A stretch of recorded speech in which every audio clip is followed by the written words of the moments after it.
I can't tell you how many times I counsel people who will have that issue where they're watching other people and they think they know.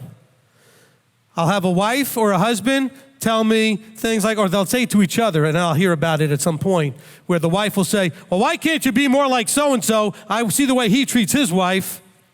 You mean in public, the little bit that you know of them? You have no idea what they're like at home, behind closed doors. You just see what little piece you see.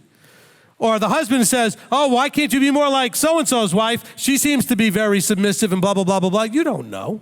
Some people put on a real good show. You have no idea. But that's where the envies come out. Because you're always comparing. Here's the problem. You'll compare your spouse to somebody else. You're comparing their worst part to somebody else's best part, not knowing where the other person's worst part is. Half marriages in this country end up in divorce because we're very, very bad at relationships. And don't think the body's any different. I'm not saying that the body gets his divorce as much as the world does, but the relationship problems are all there. They just struggle with them differently and hopefully overcome them, but they do struggle. You meet a couple that says they never fight and never struggle, they're lying. Or they just really don't have no relationship. You're going to struggle.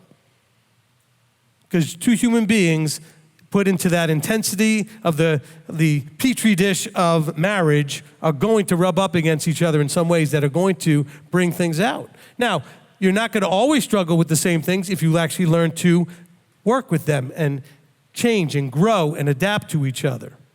But there is going to be struggle. But a lot of times it's made worse because you think you're observing somebody else.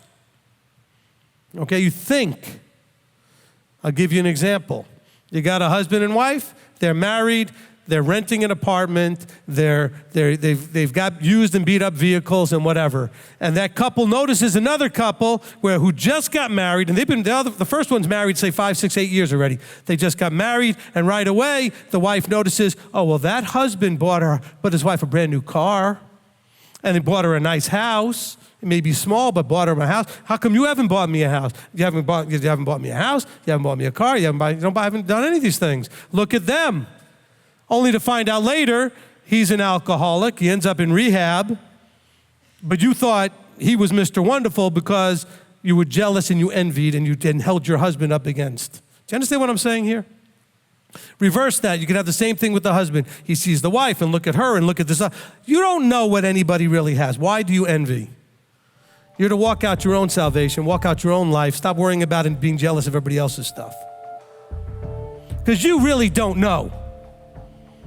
I've said this many times. We're all Olympic conclusion jumpers. Gold medalists, every one of you. You get this much information, tiny little bit, and you think you know the whole story. And that's where all of this comes from.